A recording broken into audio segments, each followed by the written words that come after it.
The Magic Show is brought to you by StarCityGames.com, and check this out. On July 16th and 17th, the StarCityGames.com Open Series comes to Cincinnati, and this event is going to be huge. We're talking hundreds of players, over $14,000 in cash prizes, at least 18 players qualify for the Charlotte Invitational at the end of the year.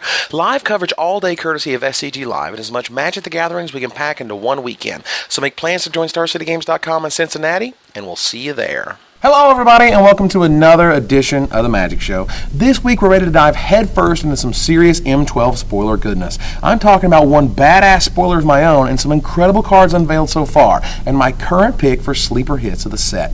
You ready? Let's go.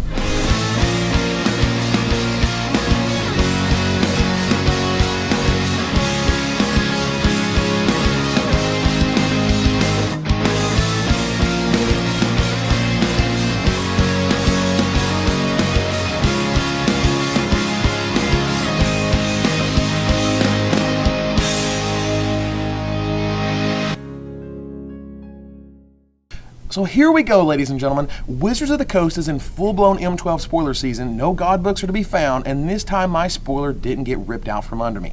Before I go on, you have to see this card. Allow me to present Grand Abolisher.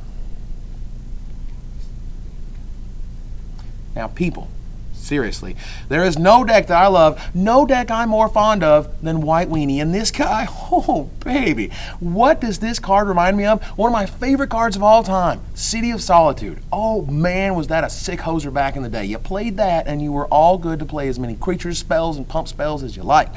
Grand Abolisher, same thing, except now this City of Solitude is all upside and bashes in the red zone for 2. Now my buddy Glenn is quick to tell you that this card is Abeyance on a stick instead of a City of Solitude on a stick, but what does that matter? Are you a control player? Then this says when it's my turn, you sit on your hands. Just don't. It's cool. No Sensei's Divining Top activations in Legacy, no counter spells, no Tumble Magnets, no end of turn Colony Heart Expeditions, none of that crap. Instead, we have pure efficiency, and man, do I love it. Did you see the Mythic Rare Angelic Destiny? Now, this card is awesome. But how do you ensure its awesomeness? By having Grand Abolisher on the board, ensuring a beatdown that is coming soon. No bounce spells, no removal spells, at least on your turn, of course. Must I build the curve? I must. First turn Elite Vanguard, second turn Porcelain Legionnaire paying 2 life and then Basher for 2, third turn Abolisher, then they do nothing. No, shh, sit there, it's cool, shh, my time.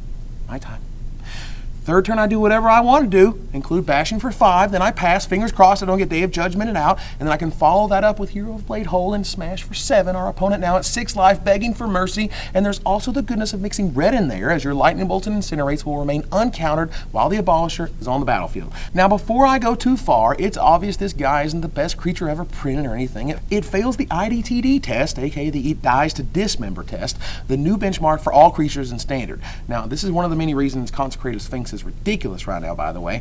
Also, it does nothing on their turn, which obviously isn't great, but thanks to being just City of Solitude, you get all the upside and none of the downside. That said, this guy is incredibly efficient. It's going right into my cube. It's going into some standard decks of some sort. I'm not sure which ones, but in effect, this unique and this powerful is going to fit in somewhere. There are a few things that I love more than a 2-white 2/2 with a uniquely powerful effect, and this guy is right near the top. I'd like to thank Wizards of the Coast for giving me a fantastic spoiler this go-around, and I hope you guys love it as much as I do. But what else do we have? Oh boy, you ain't seen nothing yet. We got ourselves some new Planeswalkers. Let's begin with Jace Memory Adept. Now this new Jace is good, don't get me wrong. No Planeswalker is straight terrible. Okay, Chandra Blaze is straight terrible. But seriously, there's a reason this card will be bad for a while. It's called Jace Beleren. Quite simply, raw mana cost will win over Nito +1 abilities every time, and as a blue mage, you want to start getting card advantage immediately rather than wait. But what does this card really do? It sets up Innistrad perfectly. A few weeks ago, Wizards got a little sloppy with the Duels of the Planeswalkers 2012 PC code.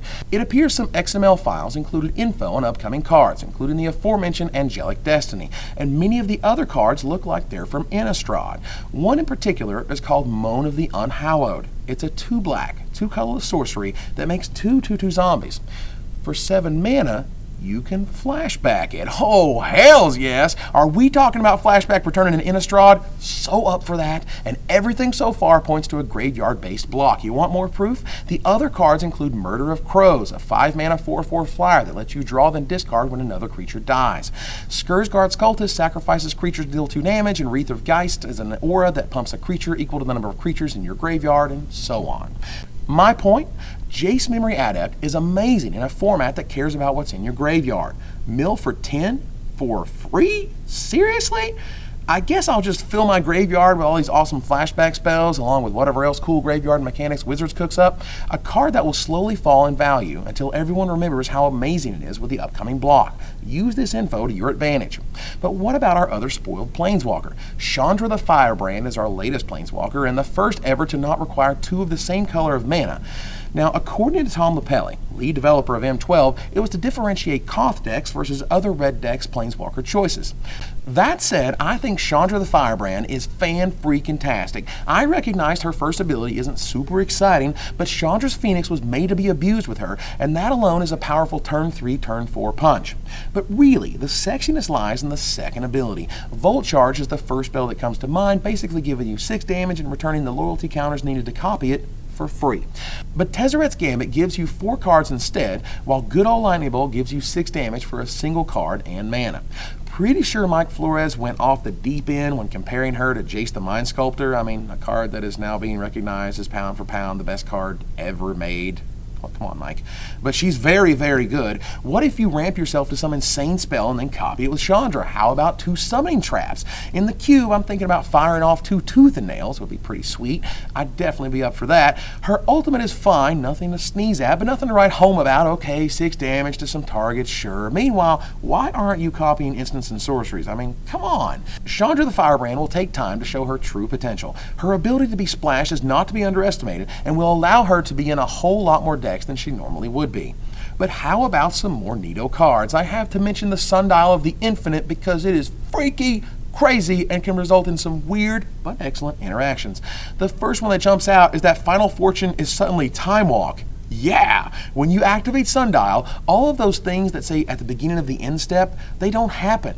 Goryo's Vengeance, best legendary reanimation spell ever, not close. Planar Guide suddenly becomes Final Judgment on a stick. The newly reprinted Call to the Grave will make them sack dudes every turn. Putrefax is going to continue to beat your face every turn, and how sick is it if you get to keep your 6/12 colorless monster from Stone Idol Trap? And this is just from my first few searches. You Johnnies out there, this is the card for you, and it is so beautifully close to busted you can't help but try to make it work. Lastly, I'm going to try to go over some sweet new rares. The first is Sphinx of Uthun, aka Factor Fiction Dragon. Awesome creature. I love the idea of putting awesome spells on sick fatties. Now this is furthered by Runescarred Demon. While one of the most pedestrian names ever, I mean right up there with the super creatively named Mana Charge Dragon, what it does is no joke. Demonic Tutor. Yes, I get a fatty and the best card in my deck. Talk about a bomb and seal deck. Hell, either of these amazing flying fatties will be an all-star in their respective seal decks.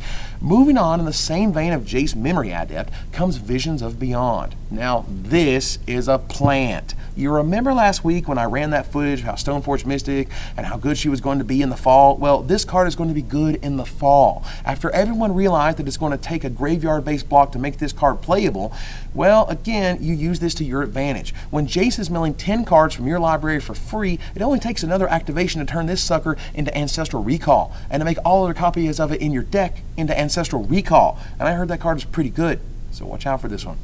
Lastly, I'm calling 2 sleeper cards right now. A rare and an uncommon. The rare is Phantasmal Image. Sure, it's a skulking ghost in that if it's targeted, it dies.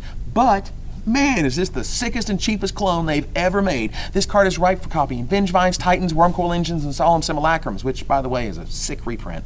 Regardless, this card should be something on your radar. It's ripe with potential, and it's just a few powerful interactions to making it to the top tables.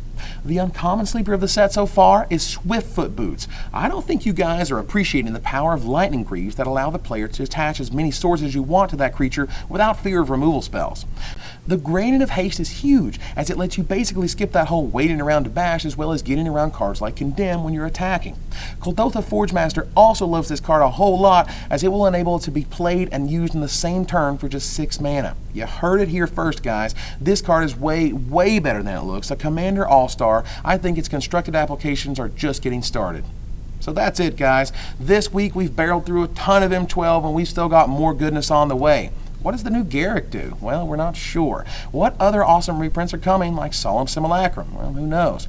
That said, if you aren't playing Black-Green Birthing Pod, thanks to Solemn, you now should be. Anyway, we'll be back next week with all the goodies. Until next time, Magic players, this is Evan Irwin, tapping the cards so you don't have to.